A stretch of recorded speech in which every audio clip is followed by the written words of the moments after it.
बंजारा समाजाच्या वतीने आज हिंगोली जिल्हाधिकारी कार्यालयावरती मोर्चा निघाला आहे। हा मोर्चा हिंगोली शहरातील जिल्हा परिषद ग्राउंड मधून जे आहे ते आता जिल्हाधिकारी कार्यालयाकडे रवाना झालेला आहे। मोर्चाचा मुख्य बंजारा समाज बांधव याचे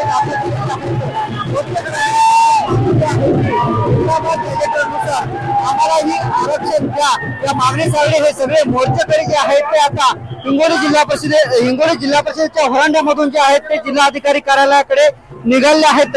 हिंगोली शहरातील महामानवांचे जे पुतळे ते पुतळ्यांना अभिवादन करत जे आहेत ते सगळे मोर्चेकरी जिल्हाधिकारी कार्यालयाकडे रवाना होणार आहेत।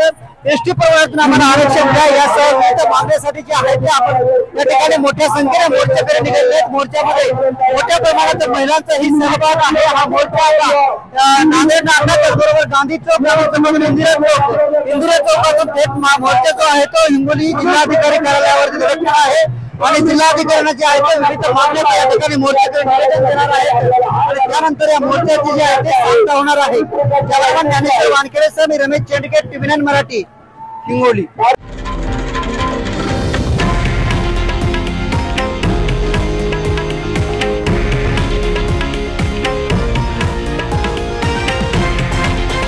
हे आहे देशातील नंबर 1 न्यूज नेटवर्क आणि आपण पाहत आहात TV9 मराठी, एकमेव।